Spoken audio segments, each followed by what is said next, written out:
Right, let's talk about Easter. It's one of those holidays that feels so familiar, but when you really stop and think about it, there's a lot more going on than just a basket of goodies. We're going to peel back the foil on this one because it's a wild story of faith, folklore, and believe it or not, the stars. I mean, this is the big question, right? How did one of Christianity's most sacred, most profound events get so wrapped up with, well, with a giant rabbit who delivers candy? It seems a little strange, so let's dig in and solve this mystery together, layer by layer. Okay, so let's start with what we all know, the top layer, the modern commercialized Easter. It's colorful, it's sweet, and it's all about the family. But, and this is the important part, it absolutely was not always this way. So what's really fascinating is how a huge cultural shift completely changed the game. Before the 17th century, kids were basically just seen as mini adults. But then, society starts to see childhood as a special, precious time for joy and fun. And once that happens, holidays start to pivot right towards them. You combine that with the commercial explosion of the 19th and 20th centuries, and boom, you get the egg hunts, the baskets, and the Easter bunny that make the holiday what it is for so many of us today. Okay, so let's peel back that shiny commercial layer. Underneath, there's something much, much older. Where do these symbols, and heck, even the name Easter, actually come from? Well, the answer is a pretty cool mix of history and myth. So, yeah, what about the name itself? You've probably heard one very popular theory floating around online, but the real historical evidence points somewhere else, though it's still a bit of a debate.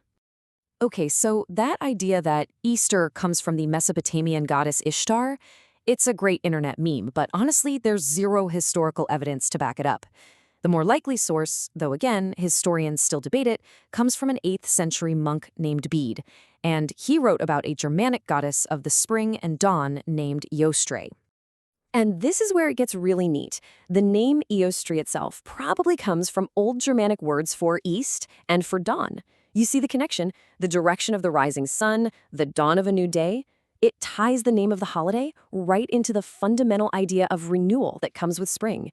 It's a beautiful little piece of linguistic history. And this quote just hits the nail on the head. Holidays aren't frozen in time. They're living, breathing things. They soak up bits and pieces from all the cultures they touch.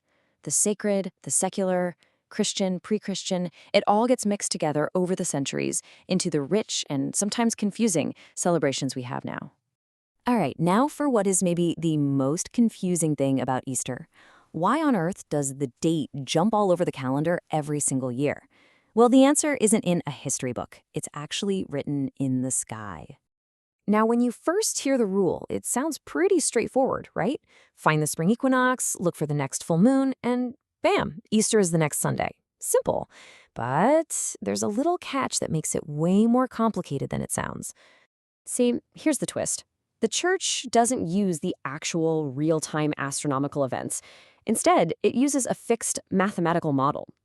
For their calculations, the spring equinox is always on March 21st, even if the real one is a day off. Why? To make sure everybody is using the same numbers and celebrating on the same day. It prevents a ton of arguments. This whole complicated process has a very formal Latin name, of course, Computus Paschalis. And its entire goal was to create one unified system that could follow that astronomical rule, while crucially keeping the celebration connected to the timeline of the Jewish feast of Passover, which is so central to the original Easter story. And no, don't worry, there's not going to be a quiz. This is just a tiny peek at the kind of math involved. It's pretty amazing, really. It shows how early thinkers blended their faith with some seriously impressive astronomy and math to create a formula that has lasted for centuries. Okay, we've peeled back the candy wrapper, we've looked at the name, we've even done some math. Now we're at the deepest layer, the ancient core.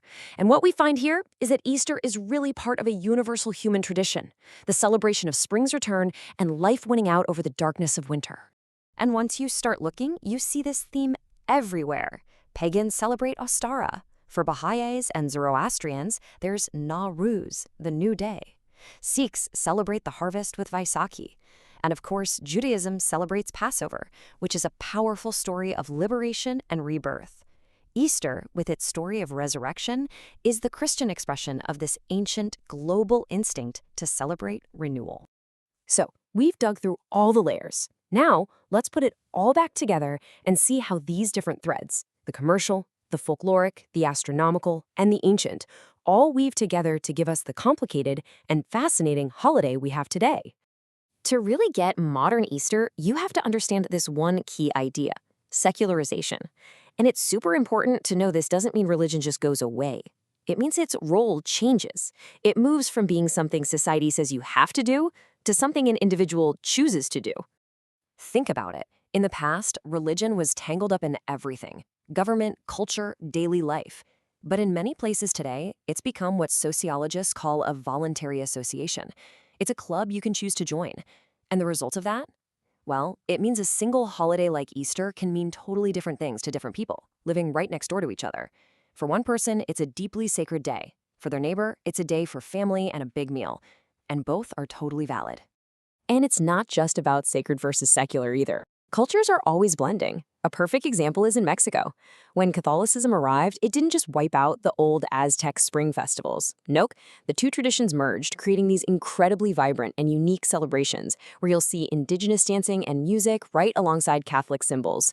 Traditions adapt, they don't just vanish.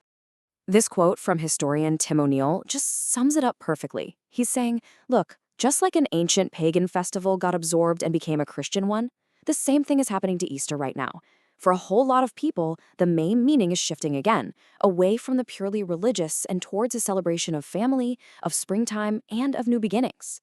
So in the end, Easter is kind of like a map of our own history. It tells a story of how we blend ancient rituals with new ideas, sacred beliefs with secular fun, and huge global traditions with our own local cultures. It proves that our celebrations are always changing. And it leaves us with a really interesting question to think about. As our traditions keep adapting to survive, what will they end up meaning to all of us tomorrow?